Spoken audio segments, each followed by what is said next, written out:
I've got these Christmas blues since I ain't got you.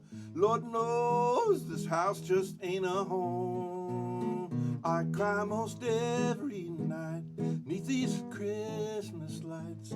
Oh, baby, won't you please come back home? Why don't you hop on, Rudolph, and hurry on back home? You know this sad, sad Santa is so all alone. I got these Christmas blues since I ain't got you. Lord knows that this house just ain't a home. People experience the Christmas blues every year. I know I went through a grieving period after my mom died. Didn't want to even really hear a Christmas song for years and years and years. And sometimes it'll still tear up. But I got my longtime friend here, Dr. Kenneth Brown, has a doctorate degree in marriage and family therapy. Marriage and family therapy. So we're going to be talking about the Christmas blues. The antidote to Christmas blues. The antidote to Christmas blues. Put a little positive swing on that, right? That's correct. That's what we want to do. I got good news and I got bad news. Okay. The good news is there's a myth that is going around, and over 80% of people believe this. Mm-hmm. In fact, almost 60% of all the news media in 2023 and 2024 were saying that suicide increases around the holiday. The good news, the suicide is actually the lowest in the month of December. Oh, it's after. And actually, it actually is the fifth highest month is in January. The 11th highest is in November. The highest actually is in July and August, where it's 14.7 people per 100,000. It's only 12.1, 12.5, 12.3. I wonder why July. Well, they think it's because of protective factors. Like, even though people can get depressed, the thing is this: there is more family, there's more people gathering. So that's what they think. Yeah. They think it's probably got something to do with that. Yeah. And but the bad news is it's actually a real thing. There is holiday blues. Depression increases. Most people say it decreases by about a 38% factor. And if you're prone to depression, if you've got family problems, the felt depression, the felt blue is 68%. So they've done all these tests. What's that mean, felt blue? For those people that are experiencing some type of mental health issue, or maybe they've gone through depression or a divorce, or they've got some sort of challenge with depression or anxiety, when they do these, they're called self-report psychological instruments. When they do these tests, 60%, that's over 2/3 of people say that they're feeling more blue around the Christmas time. So I thought it would behoove us to figure out why and what we can do about it. Because remember, Rhett, you and I would love the Lord. We're Christians. And it wasn't just Jesus. It says in Isaiah 61 that when Jesus said that the Spirit of the Lord is upon him, what? To preach good news to the poor, to basically minister to the brokenhearted. Isn't that what we're supposed to be doing? We're supposed to be doing that. We're supposed to duplicate Jesus. That's right, lift people up. So I hope this show will be able to say something that will kind of make it, why am I feeling more blue down at Christmas? And what can I do about it? What practical things and what spiritual things we can do about it? I love your song, by the way. I loved your song. Got this. You sang that with me at the ministerial. I don't want to interrupt you while you're praising me. It was great. Well, listen, what happened is I was ringing the bell for the Salvation Army in front of Publix one night. I used to do it, I think it was 4 to 6, or it was either 6 to 8, I forget. But anyway, I was feeling a little lonesome because not that many people were walking by that night. And I said, Lord, I came out here to do this. Would you do me a favor? Would you give me a song? And next thing I know is that song came flying out of my mouth. And, I had a friend who's in show business. He says, man, you write these catchy melodies. You can't get them out of here. So you never know. It's been my lifelong dream to have a hit record, but you never know. That kind of music isn't in right now. But, the cycle goes round and round. But I realized that when my mom died, I remember when my brother drowned on 911. It was part of what happened, but I won't go into the details. And my mother would, every year after that, would be, I'll be home for Christmas, if only. And she said, but he's not coming home, And so, and that song, of course, now that she's gone, now I hear that song, and you associate our family, and we all have our own memories, right, folks?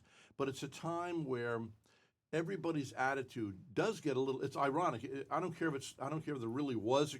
That's the Christmas date. I really don't give a hoot. It does honor Jesus, whether it's it's just like Sabbath on a Friday, a Thursday, a Saturday, whatever. You're honoring the Lord, and the whole world does change for a brief, short period where we were actually smiling. Because you know why? I'm talking to you. You're the psychologist. So I confirm this stuff because I think all the time. It's because we're on the give. And if people only realize, Dr. Brown, right, that to be on the give is to get. You go to the post office, and you and I, let's pretend we don't know each other. So we're if you think about, what were those old movies with the Three Stooges? We're hitting each other's shoulders trying to be the first guy to get in to be front line. But the real honorable gentleman stands aside, holds the door open for men and women alike. And he honors the person walking, even if the person doesn't say thank you. The moment you distinguish someone else, the moment you give dignity to someone else, you automatically dignify yourself. It's more blessed to give than receive, Jesus taught. It is. But it is. It's a secret that people don't realize. When Jesus was ministering to the woman of the well, he was tired, he was hungry, and his disciples came back after getting food from them, and there he was, energized, full of his perk. His bounce went back in his step, the light back in his eyes. Because he was ministering to a sinner, and he he loved her. Did you find food? He says, no, I have food that you know not of. Yeah. When you're doing the will of the Father, when you're ministering to people, it gives you joy. Well, for years, I've had this show now, 32 years, and every day, and people had to hear this forever. I would go, someone somewhere needs your random act of kindness, as it is written, give unto others, and your light will rise out of the darkness like the noonday sun. It is a secret. Not that I've always remembered it. But if you're down, really down, and you're committed, let's say you're thinking suicidal, get in the car, take a bus, grab an Uber, go to the hospital, go to the children's section where kids are dying of cancer, and put a smile on somebody's face, or go out and walk. But I had this lady walk by here, the studio, a few years ago, and I was out there. I think she was homeless. Excuse me. I think she was homeless, and I kind of like smiled. She didn't smile back. And I said, okay, why didn't she smile back? And I said, you know why? She doesn't think she has any dignity to give. So now I go out of my way to give someone dignity. Once you give them dignity and they put that in their knapsack and they know they have value, all of a sudden they'll perk up and change their whole attitude.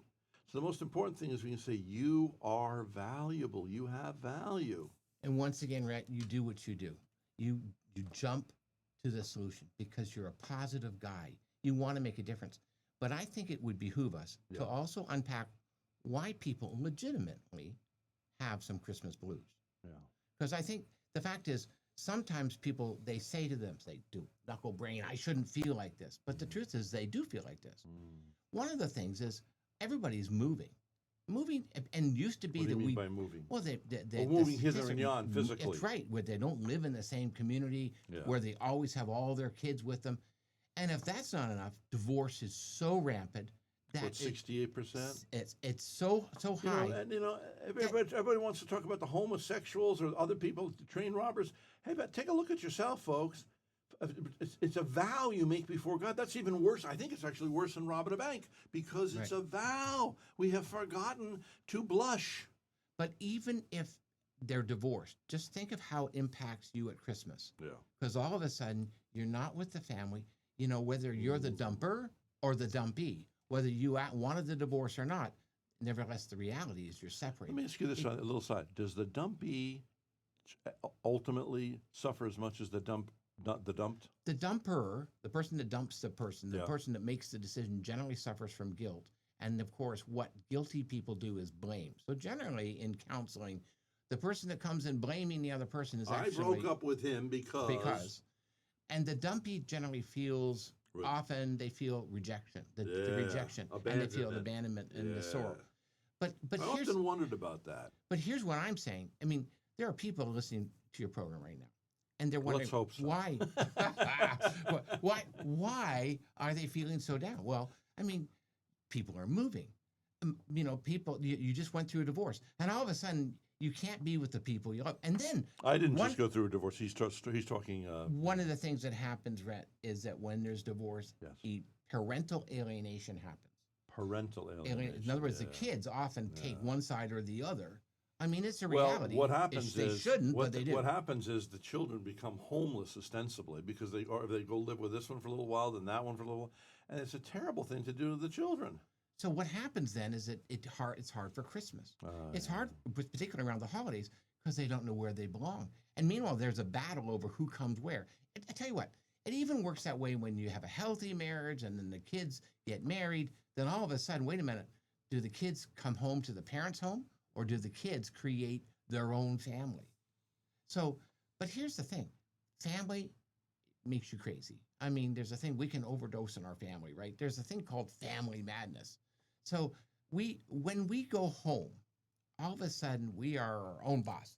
We're used to taking charge. But when you go back in the family, all of a sudden it's like you put on short pants again. It's like you got to go back into your But family. it's particularly not fair to the male in our society because the mother's still the mother's still giving what do you call it, attention. She gives the children what do you call it, affection. Affection. Yeah, and the male though has to still supply. He's cut off from having sexual connection, intimacy. He's cut off from having the love from the family. Yet he still has to supply the money for the children. He still has to supply the same lifestyle for the wife or near it. And so really the male is beat up. And no wonder men don't want to get married because, Okay, and in divorce, and it's also, you could make the case also how the woman has been traumatized by this, and if generally men date faster, and within a year they get married faster. Why is that? Like, financially, they I know bounce somebody back right now faster. who he lost his wife of many years. Right. Then he stayed at a bed and breakfast of a woman's house. Well, that woman, Right. kind of in his time of vulnerability, drew him in. And I'm not sure if I had been his friend. They're now married, so it's done deal. But I wonder if he was vulnerable and taken in at that time. But That happened to this, Paul McCartney when he yeah. lost Linda. He Yeah. married that lady who was, This happens. But once again, even if you remarry, then all of a sudden you're marrying into an extended family. So once again, at Christmas time, there's all these obligations and rules. And that's what I'm going to say is that there's a thing called pseudo self-differentiation.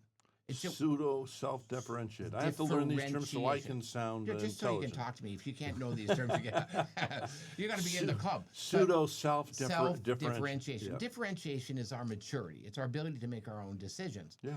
But guess what? We kind of lose that at Christmas because everybody's traveling. We're all tired. We're going to people's homes. We're going back to our family homes. Our kids are coming back. And all of a sudden, these inner complexes, these inner battles, these rules, these little who's in charge, the pecking order of the family, all of a sudden that happens again. And then the mother, the biological parents, the matron and the patron of the family are still expecting you to toe the line, take your shoes off at the door. Meanwhile, you're 45 or 50 years old. You're a CEO of your company, and all of a sudden you come through the door of your whole family home, and you're treated as if you're 12. It's called pseudo self-differentiation. So there's all these little things, and then the battles that have gone on between the siblings that have never been solved. And even worse, if the siblings have married somebody, and then there's these little rivalries. Yeah. So you go home to celebrate Christmas at your family, and it's madness. It's like You're glad when it's over. You're glad when it's over. You're happy to see. And but then you go into the January depression, especially if you're up north. You get cabin fever. It's dark. You got to eat molasses to get rid of the depression, or go into a tanning booth to get rid of that sad syndrome. That sad syndrome is what I'm going to say. It affects like maybe 10% of society, and so I used to get it when I lived in upstate New York. After I moved to Florida, it's gone. Without vitamin D, enough vitamin D, Yeah. And you don't know why you're just uncharacteristically down. It could be that. But one more thing I got to mention, and it's a big one at Christmas time. Yes. Alcohol. Alcohol is a depressant. Now, even though when you drink, it's a depressant, so it depresses your judgment centers. So all of a sudden you start talking loud, you start being happier, you laugh more. It seems like your libido goes up. You seem to be the joy of the town. But it's actually making you depressed. When my mother died, here's another little song. It is catchy, but it's indicative of how horrible my life had become. Go and get the gun, Ma. Shoot me in the head, Ma. Go get the gun. Shoot me in the head, Ma. Life's lost its fun. I am lonesome. So sad and blue. Go and get the gun, Ma. Do what you gotta do. Now, it's you could say it on the side. It is it funny? It's really not. But it was written when I was over drinking because of the death of my mom, the death of a relationship, and so you're right. And what's deceiving about alcohol is you take a sip. For a moment, you feel you've dulled the feelings. Oh, boy. Then you try to repeat that, and then all of a sudden, 15 minutes later, you're actually more down than you were before you took the booze. So then you try to take more booze, and that's when the cycle happens and the addiction. So And when it the isn't the booze, answer. when the booze goes in, Rhett, the wit goes out. The wit. The wit. What does that mean? Wit means your brains. It's your wit. Oh, Like, yeah. So when the booze goes in, the wit goes out. Basically, we start making bad decisions. We say things that we regret later because our judgment centers are being depressed. Yeah. We're talking louder. We make inappropriate jokes, sexual jokes. We say things. They say that, alcohol's a truth teller. It's like a truth serum. So Oh. things that we have repressed, holding back, now we just have the liberty to finally tell it all. Who cares? So now in a family, can you imagine? In every family, This is why when you have an Irish wedding or an Irish wake, there's usually a fight involved. there's always a fight. Why? Because in every family, I didn't like you way back there when you were I 8. don't like you. I've never liked you. At 8 years of age, you turned me off. I always thought you were a jerk, an egotistical jerk. So can you imagine at here you are at Christmas, the time when it's supposed to be love, joy, peace on earth, goodwill to men. Holy night. And you're having one or two brewskis or a few drinks, Yeah. and then or eggnog, and then all of a sudden the truth serum works, and all of a sudden your judgment centers are depressed. So now you're not hearing how others talk. You're not monitoring yourself, how you're not monitoring yourself. And did you know when people drink, they stop seeing how they're coming across to another person because it's blocking that ability to do social reflection. Well, it's more. Well, first of all, we have a society that's sick with Narcissism. It's Yeah. self. Is that camera on over there? It looks like it's shooting over there. Okay. I didn't know that. I suddenly looked up at the camera. It looks like it's shooting over here instead of shooting at me. But anyway. Don't worry, you're being well shot. Yeah. Shoot me in the head, Ma. See that? It looks like it's shooting over here. I don't know who moves it. People come in and they touch the camera. We're gonna make a new law. Put it on the door here. It says, if you mess with the equipment when you come in to do, we have multiple people that come in and do shows here, chop off and your hands? radio shows and podcasts. No, but well, actually, I've been thinking about that with thieves. Remember when you grew up and they told you, well, over there in Egypt, if you're caught stealing the first time, they reprimand you. Second time, they take off your pinky. Third time, they cut off your hand. I tell you what, there's places like in Malaysia where there is no theft. Do you realize that every time you hear a car alarm go off, okay, I'm going down. You're going down a a buddy. thief is involved. I mean, it's Alice Forget in it. Wonderland with you. I mean, what is this? Let's stay on Christmas blues. Folks, we're talking with Dr. Ken Brown, and he is a doctor of psychology. Yeah. And by the way, if people want to get in touch with you, just to give you a little plug here, do you have a website? Do you have a phone number? HopeCounselingService.org or call me at 772-429-3336. Now, what's that? Hope what? Hope Counseling Service. Where? Our office is at 302 Georgia Avenue in Fort Pierce. Georgia Avenue in Fort Pierce. And we take a bunch of insurances and stuff. So just give us a call and maybe we can help you. Yeah. But the thing is this, what I want you to know is that there's a lot of reasons why people get the blues and get depressed at Christmas. And, sometimes there's expectations. A lot of times people think Christmas is going to be happy. And we end up feeling like, remember, the Christmas Carol, that boy that was looking inside the frosted window and he was clearing off the window and he's looking in through the frosted window. He sees this family with the turkey and this family with the fireplace and the little socks against the fireplace. And he's outside freezing, selling newspapers, looking through a little piece of window that he cleared off. And a lot of times people think like that. They think that everybody's Christmases are, but mine, every Christmas, everybody's being happy. Oh, yeah. We always think the next door neighbor's doing fine. They're Everybody not. has challenges. Every single person has got their the sorrow in their life. For me, we really. My mother got dry from alcoholism. Someone from AA picked her up when I was 15 years of age and took her to a place of recovery. And she met Benjamin Robert Collins, who was just recovering too. And they met, fell madly in love. She was as beautiful as Elizabeth Taylor. He was more handsome than Clint Eastwood. And that's the truth. It's not an exaggeration. But they fell madly in love and spent over 40 years sober before they both passed away in their 80s, you know. So it's a great success story. But we all loved each other very much. Maybe, you know, when you go through tough times like that, you're more connected. But every Christmas, we would find a church. We didn't care what church it was, but where they did the candle thing. You light one candle, and then, you know, from that candle, light the candle next to them, and everybody's candle's actually connected because we're all, And all of a sudden, the whole church is filled with light, and it all started with one. Night, holy night, all is calm. And that reminds me of the First World War. All is bright. You had these trenches. This is a true. Do you know that true story? Yeah. You can tell us that one. Well, you go ahead. No. You better. I'm just saying that we got the trenches on both sides with the no man's land, and that the Germans started to play Silent Night, and all of a sudden, the Americans joined them. Joined, and then they're singing across. Who had the guts to come out? Then they stood up and they met in the no man's land, and they played kickball. And they exchanged gifts, coffee, a little wine, and the next day they went back to killing each other. And you might have shot the action. Can you imagine that? All these young people dying historically for old men with white hair that want power. And there is no power. It's like sand in your hand. When you die, Stalin didn't take anything with him, you know? But anyway, so yeah, that's a true story of World War I. World War I. And you know what? When you think of this, that's the power of Christmas. See, Christmas can be very powerful. And people are saying, well, it's my anniversary date. It's my first day without my mom or my dad. I remember when my mom had her first day without, my dad. And I mean, and it's poignant. It's sentimental.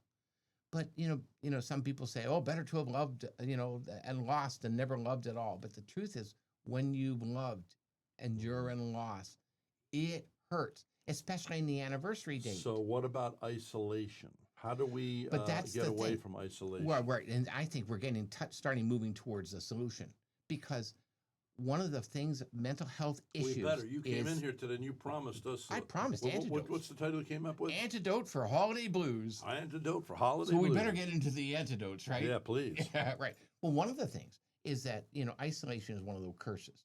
Yeah. Generally, most people, when they start isolating, by the way, when you're an addict, the first sign that you're about to go back to your addiction is when you start to isolate again. And because we're better together. And matter of fact, we evaluate what we call protective factors. Matter of fact, when we're doing a suicide compact, by the way, it's not like we promise to commit suicide. It's like they're promising not to kill themselves. And we actually do this suicide contract so who are you going to call? Not Ghostbusters. You're going to call me. You're going to call a friend. And so what we do is we actually make a list of protective factors. And call Dr. Ken Brown. What's the phone number? 772-429-3336. And he's not a sponsor. He's not paying for this. I just think it's nice to give him, somebody out there might need some help, and so you two can get together and help. But the truth is this, is that if you have family, if you have friends, if you have someone to talk to, they might not exactly understand what you're going through. That's true. No one really understands. I'm a doctor. I'm a counselor. I've been counseling, I can't believe it, 38 years. I was a cop for 10 years before that. Let me ask you this, too. No, I don't understand. But people, I'll go somewhere and somebody say, how you doing? Oh, I'm fine. Went inside, never have the guts to go. I did it once this past year. So I walked into this meeting, and a young lady said, how are you? I said, good. I said, actually, I looked at the two young ladies and said, not good. I don't want to talk about it, but it's not a good day. But by the end of that meeting, it was a 12-step meeting, I felt much better. But once again, you didn't isolate. So, Rhett, what you did is you ended up going someplace. You started to see somebody. At least I got out. And that is so Meeting exciting. makers make it. Right. Humans. That's right. We need each other. No man's an island. We say all these cliches, but it's true, true, true. You know what amazes me is people that really care. For instance, there's a guy named Bernard. I doubt if he's still alive. So he knocks at the door. I think it was around Christmas. Yeah. And says, hey, boys, me and my brother. I was at my brother's apartment up near Vassar College, and said, said, I'm going to take your mom away and bring her to a recovery center, and so he did. Now, and saved her life. Now, I don't think I ever saw Bernard again. I don't know if I did in his lifetime, but I'm sure in heaven he gets his reward. But I wonder why some people. Well, they do say a secret, like in the 12-step programs. They say the secret of success is not being wrapped up in yourself, but being wrapped up in others. In other words, like yesterday, I had a lady. I pulled out and I was in front of her. Well, then she comes up by me, a lady. And then she starts to swerve into almost hitting the side of my car. She was angry. It's like, well, what would you do that? I mean, people are so offended, and instead of going, oh, well, maybe he needs, right now somebody pulls up in front of us, well, maybe they're on the way to go. I remember my grandfather had cancer. I don't remember, but my mom used to say, and she would go real slow over bumps because he was in pain every bump in the car. And people would honk or blah, blah. You don't realize what the person in front of you is going through. And sometimes, folks, the Lord will put somebody in front of you going slow, and then you'll come up on some coppers that are taking pictures. So you know what? It saved you from getting a ticket. That's funny because whenever someone passes me, do you know what I say, Rhett? Go get my ticket. I have to drive with my cruise control on. Otherwise, I have a tendency to be former cop, to be a little Oh, you were a cop? 10 years. Yeah. So rattle the bushes. Go ahead, right. Shake the bushes but up the ahead. fact is this, so I say, go get my ticket, anybody that passes me, because I don't want to get a ticket. Now, because you were a cop, though, when you get pulled over, this is time for honesty. Do you say, oh, yeah, do you carry a badge in there or anything so you don't get a ticket? I have a badge, but I've never shown it. No? Never shown it? Never shown it. I have to admit that I probably, I will say this, as a talk host, when I first came to town 30 years ago, it was my first encounter with recognition. I just started this radio show, maybe about 6 months, a year into it. And I get pulled over and going through a stop. I didn't stop fully to stop sign. So, the guy pulls over, rolls down the window and says, hey, aren't you're Rhett Palmer. I listened to you on the radio. So he says, look, you need to slow down. You need to stop at the stop signs. Okay. But I listen to your radio show. I like your radio show. I drove. I thought, oh, this is great. Oh, is it great? Well, I will tell you a funny story. So my darling wife, Lynn, and I, my beautiful wife. She is. She's a sweetheart, and I love her to my heart. Yeah, boy. But sometimes she can drive me crazy, because every woman can drive a man crazy, especially Why in is care. that? I don't know, but I'm going to tell you the story. Even her, you would think from the outside she's perfect. She is perfect. When I think of her dressed on a Sunday morning in white and yellow. I know. Does she like yellow? Sure, she loves yellow. And she just exudes this smile. We were greeters at a church I went to for a while, and just this great greeting, and you feel, and you feel thank you. She doesn't have a good time. She is a good time, and whenever she is a good time. And whenever she goes into a room, the room lightens. People respond. Does. So here I am Tell her I with said my. hi, please. I will. She may be listening. Yeah. Oh, honey, if you're listening, I love you. Anyway, so in 2007, we got this Jetta, this diesel Jetta. Now it's made for the Autobahn, right? So we're in Canada. German, I see that, the Autobahn. I was a cop in Toronto, right? You were? That's where I was, yeah. And so what happened was is that we went to see my hometown where I grew up on the St. Lawrence River, and we were looking at real estate. Yeah. So we're driving on this highway, the Trans-Canada Highway. The speed limit on that road was 100 kilometers an hour, which is only 62.5 miles an hour. Right. So we're looking at the magazine, and she's passing. My mom, my daughter, we're all in the car. I'm driving, and as I'm driving, all of a sudden I see a police car coming on the other side, divided highway, and all of a sudden I saw him turn on his lights. I look down. I am doing 103 miles an hour. Not 60 kilometers. Not 60. Did he pull you over? I immediately stopped. I immediately pulled over and I stopped. So the cop comes up. He says, thank you for stopping, because I stopped immediately. So he didn't have to chase me. Yeah. And he pulls up to me and he walks to the window and I've got my paperwork for him. And I said, I'm very sorry, officer. I know I was speeding. I'm sorry. And it's a new car, and I wasn't aware. I really wasn't paying attention on how fast I was going. I'm very sorry. Well, you didn't use the diarrhea thing. He says, well, I know you're from the States because I have a Florida license plate, but he says, it's not 100 mile an hour. It's 100 kilometers an hour. And my darling wife says, well, officer, he should know better. He was a cop in Toronto. He knows about the speed limits. He shouldn't have been speeding that fast. So What does he the say? cop looked at me because he was about to give me a break. And she looks at my wife and he shakes his head.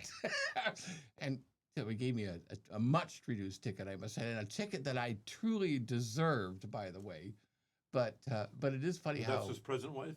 that's Lynn, my darling wife. How Lynn. long have you two been married now? Well, 24 years. We've been together 25 years. Wait a second, I because know. you came on my show when you were single, right? Yeah. You met her since we were. Oh, yeah. I've been on there 32 years. What do you Well, think of that? I know. It's How been old were you when you first came on? 16? No, no,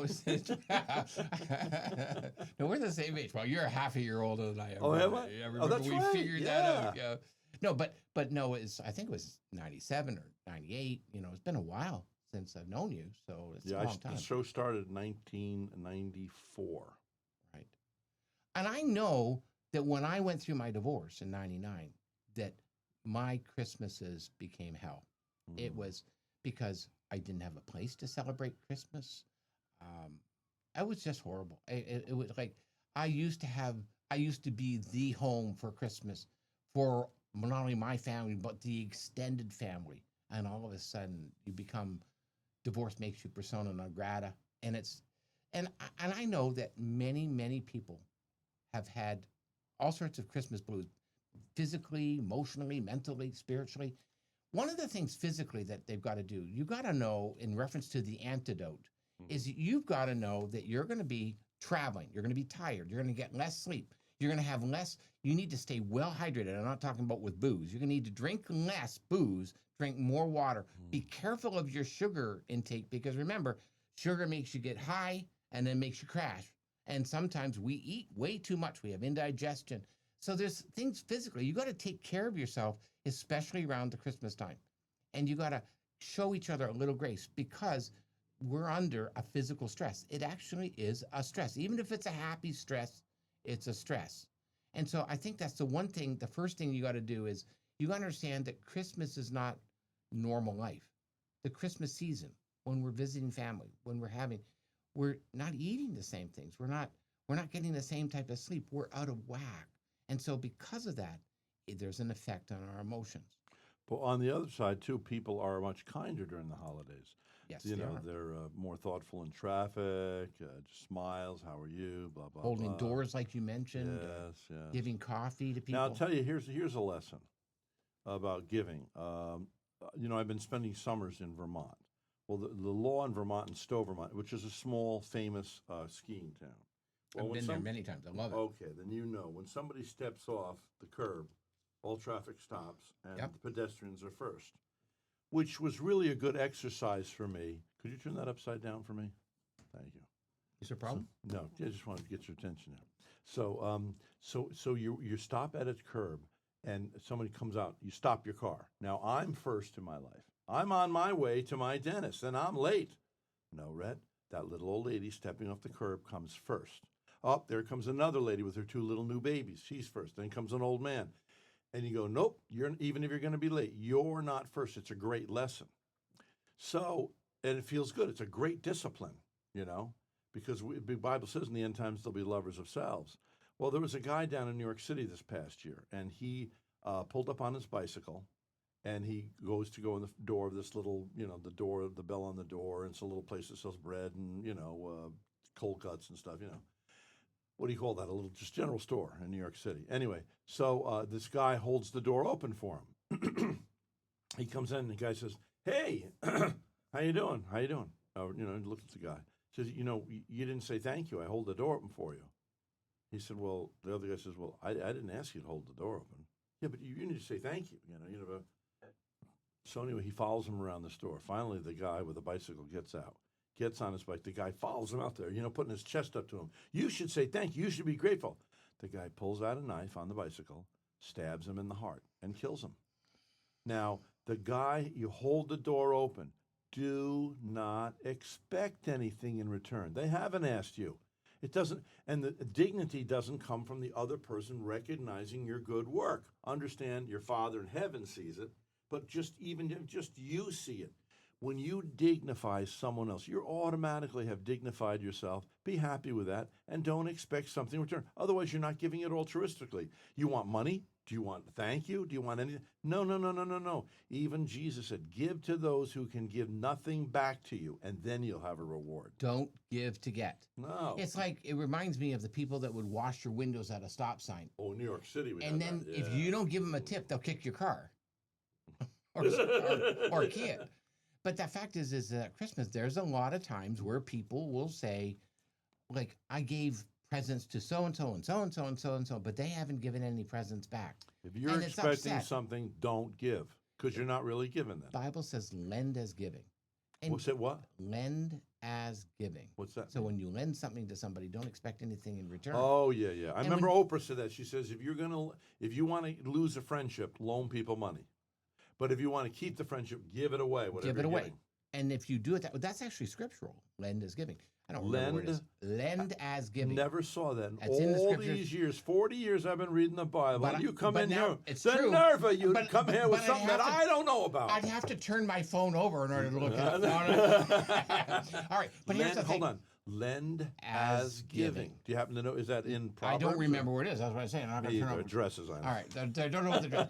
But the fact is Lend this: as giving. Wow. it's a principle, because when Jesus came, he came and he died for us without expecting anything in return. But And- he does choose us, but then he says, you can choose me or not. You know, my uncle never would go to church. When I got born again when I was in my 20s, my uncle Mike, and I told him about Jesus. I don't want to hear about your Jesus. Are you telling me I didn't ask to be born, and if I don't accept him, I'm going to go to hell forever, blah, blah, blah. Now, it's 20 years later, all of a sudden he's sending posters of quotes of Jesus to my mother.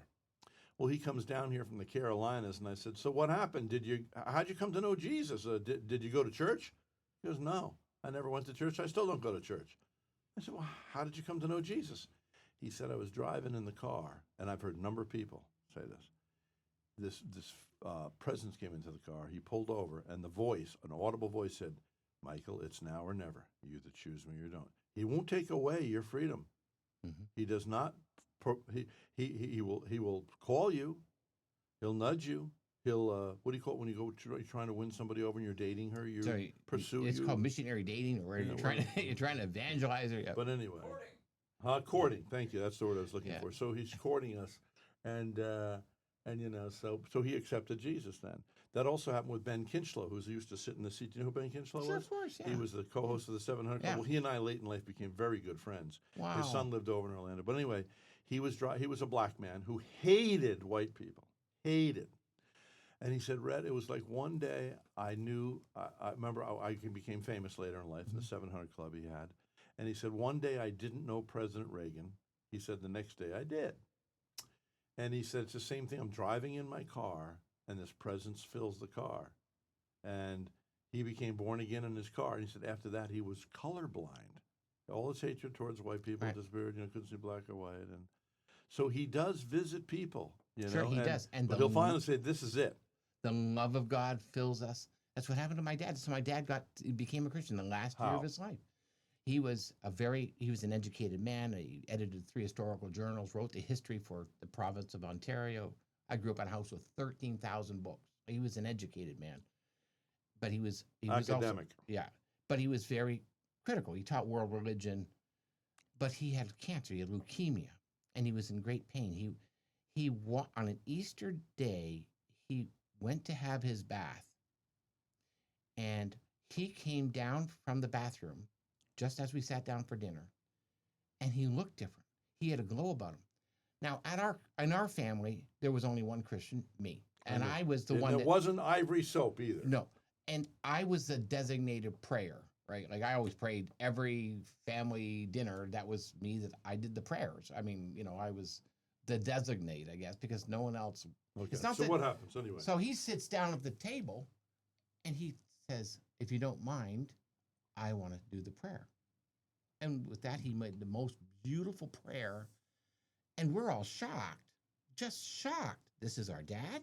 Well, do you remember anything And that he he said, yeah, of Well, course. What he said was when he was in his bath, there was a yellow light, a glow that came in through the window, and it came down in this beam, and it came into his heart, and he started to remember Psalms that he hadn't known since he was a child.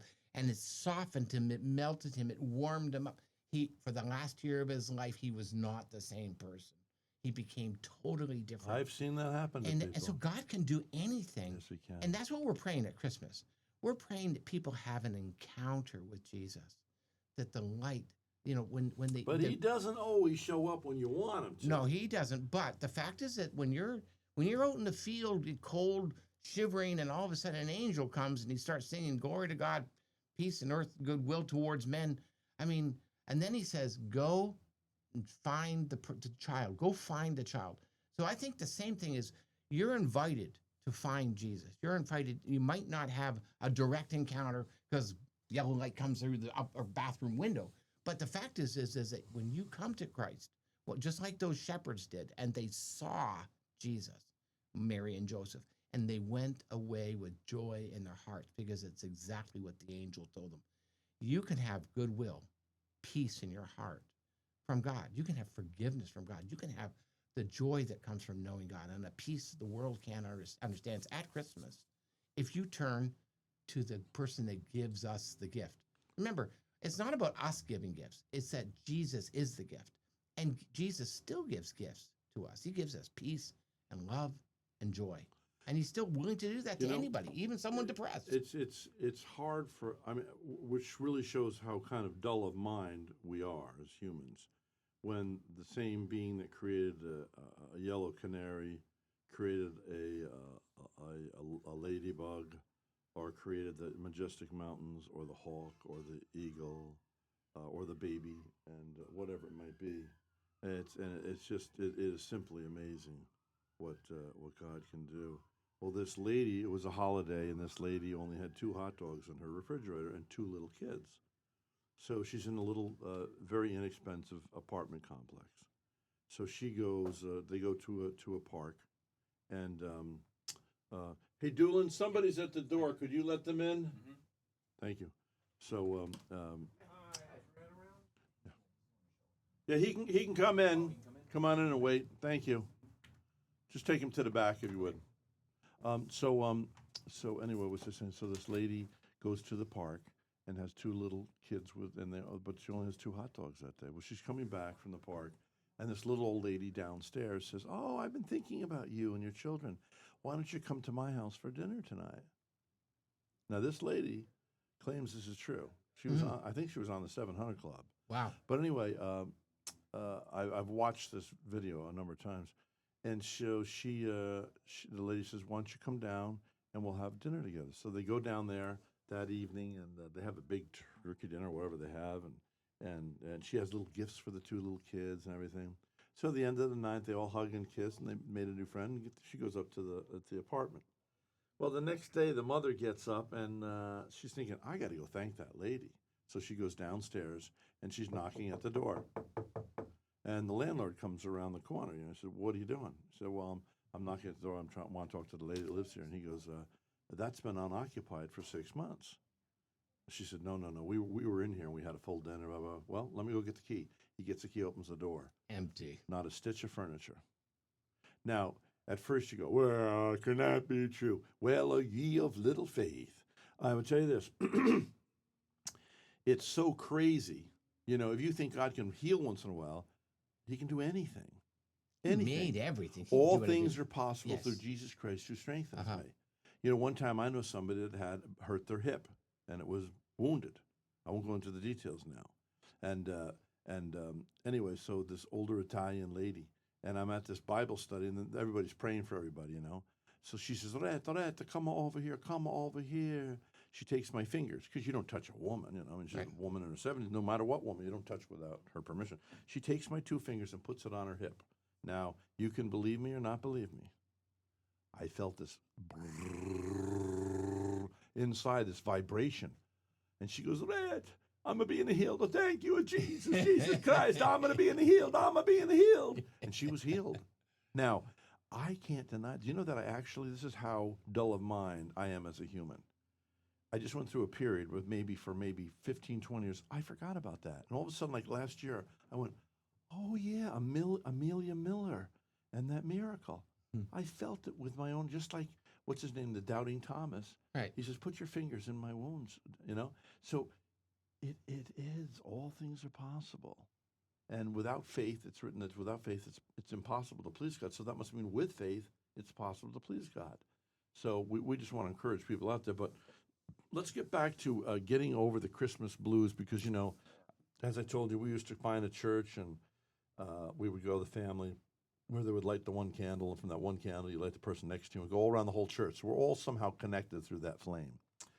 Well, now, that's not happening, or there's not a church around here like that, let's suppose, whatever. Anyway, so my parents are all dead and gone off of this earth. And when you get to be a little older, as I am, I've had a number of deaths over even the past week. Mhm. And, we're experiencing that Yep, we are. Yep. we're falling off the side of the earth, and the new generation is replenishing the earth. And Go the way of man. That's right. I don't understand. I don't know if it's going to be the end. I know that I've been contacted. But, I bring this up. Jesus said, no liar shall enter the kingdom of God, right? The devil is is a liar and the father of all lies. So don't lie. But anyway, but then in the Old Testament it says all men are liars. And I thought, you could get up there, it could be a technicality. Sorry, everybody. I told you, no liars shall enter in. The Bible says that in there, Jeremiah, whatever, all men are liars. Nobody's going. That's it. And no one deserves to go, but that's what the gift of God is. That he knows, Jesus knew we were such a mess. We had such trouble. There's none righteous, no, not one. But because he knew the dilemma of humanity, the dilemma that we're all so broken, so lost, that's why he sent his son Jesus to die, to bring us, to make a way to heaven. You know what I think happened? I think he created the angels. And remember, there was a rebellion, okay? Mm-hmm. And so a third of the angels fall. Anyway, so God's thinking up there, well, I wish I could have some real friends. How do I have a real friend? Well, okay, let's say I'm the king. I'm the king of Vero Beach. And I say, Dr. Brown, I've chosen you to be my friend. Oh, thank you, mighty king. I'll give you gold and you're going to like me. I bought my friendship with you, or, my power. You want to be part of my power. Whereas God says, well, how do I get a real friend? So, well, I'll tell you what, they're not going to get anything. I'm going to create the earth, but you have your free will. Because people ask, well, why do you allow rape? I ask them, why do you allow rape? Why do you allow this abuse to children? Why do you allow this or that? We're seeing how he's going to say, well, let's see how you all get along without me. And maybe if you experience enough tragedy and horrible and go, okay, but Papa, Father, like the prodigal son, I want to come home. I'm tired of eating out of the pig's trough. I want to come home. And it's like, okay. Well, Jesus said, he who is forgiven much loves much. Who was the lady? Was it Mary Magdalene? Mm-hmm. It was someone. It was a woman that was. She broke the bottle of perfume and washed Mary, his, washed his sister feet with of her, Lazarus. Yeah. Washed his feet with her hair. Mary and Martha. And even I, as a man, I mean, if I ever saw Jesus, sometimes you ever pray to see Jesus? I go, I'd like to see it. And two seconds later, I go, no, don't show up. I'm like Peter. Remember Peter looked down in the boat and he goes, depart from me. I am a man of iniquity. It's like, but can you imagine seeing the feet of Jesus? Wouldn't you want to cry, put your tears, and wash his feet with your tears? Mm-hmm. Wouldn't that be a beautiful thing? Well, no, it's really touching, the love. But see, I think in Christmas, that's where our secret to get out of depression is to love Jesus, to appreciate. It's not about what we give to God. You mean come into gratitude? To come into gratitude, practicing gratitude. So if we are realizing that Jesus, God, emptied himself of all his glory and his power and became a little baby, became a man, born in a stable in order to save us from our sin. If we could understand how much he loved us, he is our gift. It's not about us bringing gold, frankincense, and we're like the wise men.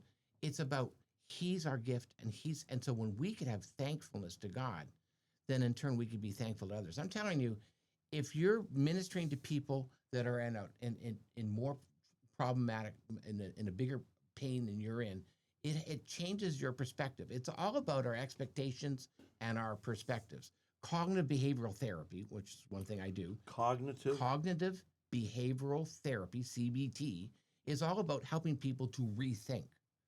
What do? We have to say, okay, things are happening bad in my life. Yeah, there was a divorce. This is the anniversary of my death. My kids are estranged. Whatever it is that you're really truly going through. But we have to think that what has not changed is that God never changes. He still loves us. Jesus is the reason for the season. He loves us. And more than that, all you have to do is start seeing someone who is worse off. Go to a soup kitchen. Start ministering to a person that is homeless. Invite someone to your table who's got no place to go Yeah. and be Christmas for them. It will change the way you view and your life and your depression, your blue will lift. I really because think you're serving. we should make a custom in America that at every Thanksgiving you really need to have at least one stranger at your table, and the same thing with Christmas. Right. But people want, oh, we've got our little enclave, we've got our secret little family gathering. We don't want any stranger coming in here. Well, I tell you what, Jesus was. In the Bible it says many have entertained angels unaware. Look at that lady that fed that lady and her two little kids. We try to make a practice for Thanksgiving and Christmas to bring someone else to our table, someone that has no place to go. And you know what? I find more joy with that than I do even with the family. And they'll say things like, I would have been alone without you. Well, what a blessing it is, because Jesus came to this earth. He didn't leave us alone to face our own problems, to die in our sin. He came to be with us. He never will leave us nor forsake us. And that's what he's doing for us right now. I got a Thanksgiving story for you. So it was too late, not going to have a Christmas thing. I don't know what the circumstances were. Not going to have Thanksgiving. So I said, I've got to have Thanksgiving. Well, I called the local Publix here. They have these little boxes you get. He comes with a turkey, comes with stuffing, cranberry sauce, and mashed potatoes, and sweet potatoes, and all sorts of stuff, and green beans. Anyway, so it's Thanksgiving Eve. So I called, well, we don't have any of the small ones left. You have to buy the big one for 12 or 13 people, whatever it is, and it's going to cost you $100-something, $110. I don't remember the numbers at all, but it was over 100. So I said, oh, I don't care. I want turkey. And there's only two of us, you know. So that night, I'm driving out to get this turkey out at the Rhinewood Plaza in Vero Beach, Florida, at this, Yeah, Publix. And I'm at a red light at 43rd. And I said, you know, Rhett, I said, you're going to have a whole turkey dinner for 13 people just between you and my wife, you know. I said, okay, God, you've got 10 minutes from here to that store to intervene. I have no idea how. You could have somebody pull up next to me, blah, blah, blah, blah. Okay. So I go into the Publix. And I'm looking around for somebody homeless or desperate, destitute. Couldn't find anybody. So I pick up my box. I got my turkey. I got my stuffing. I got my cranberry sauce, my gravy, all of everything. I got a box. It could feed 12 people. So I'm walking out, you know, and I go into my car. And there's a local detective. And he had come into my radio studio saying, we're looking for turkeys for poor folks, you know, a week before. And I said, hey, how you doing there? Well, first of all, he drove right by me in the parking lot. And I said, that's got to be behind the blacked out windows, you know. And so I said, hey, how are you? Did you get all the turkeys you need? He said, we only need one more for this family. We just put into a motel room for the night for Thanksgiving. I said, here, come to my trunk. I have something for you. The whole dinner, everything. Now God did it in 10 minutes. That's right. He did it. Right. Is that amazing? I think God puts us on assignment when we're open. Yeah. And I think that is amazing. That's a God story, God story of his direction and provision. And I bet you were really sad, weren't you, that you gave that turkey away? Not at all. No, you're telling the story with such joy. Yeah. You're still having a rush from that. Think about if I'd eaten that turkey, it'd be long gone. Yeah. But I gave it away. The story lives forever in my heart. Forever and ever. It does. And God does say, he says, if you give to those who can't return anything to you, the Lord is in debt to you. That's right. Not that you want the Lord debt to you, but then again, you do want the Lord in debt to you. Sometimes I pray, hey, Jesus, I would like this. I don't want to manipulate you, but I do want to manipulate you. The Bible says that God is not a debtor. He pays his debts. In other words, it's amazing. Yeah, it is amazing. You cannot outgive God. So here's the thing at Christmas, if you want to be blessed, if you want to bring a smile to your face, give. Hey, Doolin, how much time do we have? You got about 5 minutes. 5 minutes. Wow, cool. You could remember we used to put a clock on there? We could. Okay, let's find that clock. We used to have a clock, and that way there would be no guessing. There it Oh, comes. there we go. Okay, yeah. So we're talking with Dr. Ken Brown, and we're talking about the Christmas blues. Antidote to the And Christmas the blues, antidote. to the holiday blues. Now, if somebody needs to talk to you, they can go on the site. Yeah, they can go on the site. It's called hopecounselingservice.org. Okay, Hope Counseling Service org. Yeah, Or they .org. can dial 772 429 3336. 772. 772 429 3336. I got these Christmas blues since I ain't got you. Lord knows this house just ain't a home. I cry most every night neath these Christmas lights. Oh, baby, why don't you come back home? Why don't you hop on a Rudolph and hurry on back home? You know this sad, sad Santa is so all alone. I got these Christmas blues since I ain't got you. Lord knows this house just ain't a home. That song I wrote a few years ago. I was ringing the bell for the Salvation Army, and I felt I was kind of lonely. Nobody was coming along. I said, Lord, would you give me a Christmas song? There you go, Christmas blues. And the thing is that Dr. Brown wanted me to sing it to you today because no matter who you are, I've been there when my mom died. I've been there too. Yes. And, Went through the divorce. You know, the Yes. Bible gives us a certain amount of time to grieve to the Jews. I think it may be a year. I'm not sure. Do you know? Yeah, it's actually, I think the Greek society used to say, well, a woman couldn't date until 1 year after the grief. There was a period of mourning, but it says in Ecclesiastes, there's a time for mourning and there's a time for rejoicing. There's a time for everything under sun. And so It took I me don't- 8 years to get over. I couldn't enjoy Christmas. I don't know Christmas songs for if it's 8 years fixed, after my mom was gone. You know? but you know what? Because grief is a process, yeah. you'll know when it's over. But the thing is try and stretch yourself. Don't push yourself. Try and stretch yourself. And one of the things is that you might find joy, even if you're sad. You can still be a light, even if you're depressed. Even the You mean fact a light that, for somebody else? right. Even the fact that I'm going to tell you that here there's less suicide at Christmas, but there's more depression. Does that make sense?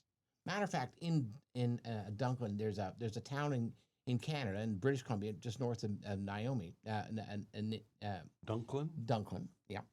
And what happened is in this town, it was the suicide capital of Canada. Now, Because you know we have a Dunklin Memorial place. I know. That's where Right, I men know who that. are drunk go there and get yeah, I've safe. been there many times. Yeah, with Dunklin, what's it called? Dunklin what? Dunklin Memorial Camp. Oh, okay. Yeah. So anyway, here's what happened: is This that is up they in Canada, in okay. Canada they did this research Yeah. that people weren't killing themselves when they were out of work, when it was rainy because it's rainy and gloomy and no sunlight. They were killing themselves during July, August, during the bright sunshine. So what they did is they did a long-term longitudinal study, and they found these What? people that survived their serious suicide attempts. And this is what they said. They said, the reason I didn't kill myself when actually I was feeling worse, Christmas time, Is in the darkness, is because I thought, well, the reason I'm feeling bad is because it's Christmas time and it's not sunny. But when it's sunshiny, Oh, it's yeah. not going to get better than this, and I'm still feeling this blue. That's why when I've been down and it's raining or nasty weather, I go, oh, thank God it's not a sunny day. Correct. Because if it's sunny and everything's perfect, and yet I'm still feeling this down, so really it's an internal battle. It's a battle. Battle's in the mind, and what you're thinking is actually affecting your heart. So here's the truth: you can be depressed and blue in Christmas. And even in the middle of that, and maybe because of that, you understand how blue and depressed other people can be. And so all it takes is a decision. All it takes is being intentional to reach out, to minister to somebody else, to be a blessing to someone else. And I guarantee you that there'll be joy that will come into your life. It's the law of the universe. It's the way God created Well, it's in us. the scriptures. Give unto others, and your light will rise out of your darkness Right. like the noonday sun. Now, you know what the problem is, though? Right now, we're having a good day, right? Go and write a list of places you can go and help, because when you're down, your mind becomes befuddled and foggy. Like right now it says, go visit the kids who have cancer at the hospital, or go visit this old people's home, or Yep. go to the Salvation Army and help feed the people on Wednesdays or Thursdays or whatever it is. And make a list, and then the list will be your map to get out of your depression. It all starts with intentionality. And do not allow Intention. intentionality. Don't And that allow intention yourself to can be. start now. It starts now. Do not allow yourself to stay in your depression, but trust that the Lord will lead you somewhere. Like He led you to that police officer to give that turkey. He will lead Isn't you that amazing? Yeah. to do something for someone else, and in turn, your heart will lift. Yeah. Even though you're still not having the Christmas that you once had, you're living now at a senior facility, or you're in a you sold your big home where all the family came, your family's scattered, you lost someone that you loved. I mean, there can be, these reasons are real, but you can still lift up your heart when you give. All right, so this is Rhett Palmer, and you're listening to WCNO 89.9 on your FM dial. You can also go to listen to this entire broadcast on my podcast, Rhett Palmer Podcast. And there are other ways you can listen on Fox, on Facebook and YouTube, etc. But that should suffice for now. Now, if you need to get in touch with somebody, Dr. Brown here, Dr. Kenneth Brown, is trained. You have your master's degree? Oh, or no, doctorate and master's degree, yes. In marriage and family therapy, psychotherapy. Phone number? 772-429-3336. And I know that It's after, by appointment. I'd love to see you. And I know that after COVID, too, my friend who's an eye surgeon, he said, Rhett, COVID did one good thing. It broke down the walls. He said, now I can administer medicine stuff to people beyond the boundaries of a certain state. So if somebody's listening to this and they're a million miles away, they can call you on the phone and still counsel, right? Absolutely. Yeah, so that number again is 772-429-3336. And also, don't ever forget, pick up a Gideon's Bible if you're staying in a motel room, or if you have a Bible at home, you can always open up the Bible and read the Word of God, which is highly recommended. And Jesus Christ is Lord. If you do not know Him, invite Him into your heart. If you're not sure if you're born again, then you are not born again. You will know that you know that you know, right? Right, That's Doc? right. When you're born again. And Jesus did say, make sure ye are born from above. So we want you to have a Merry Christmas. Merry Christmas. Every day is Christmas when you got the Lord inside. Every day is Christmas when you got the Lord inside. Every day is Christmas when you're part of His holy bride. And He gives you many gifts, the kind that you can't buy. Every day is Christmas when you got the Lord inside. It's Christmas every day, a happy holiday. I've got the joy of Jesus here inside. It's Christmas every day, a happy holiday. Every day is Christmas, every day is Christmas. Every day is Christmas when you got the Lord inside. Ho, ho, ho, Amen. Merry Christmas. Merry Christmas.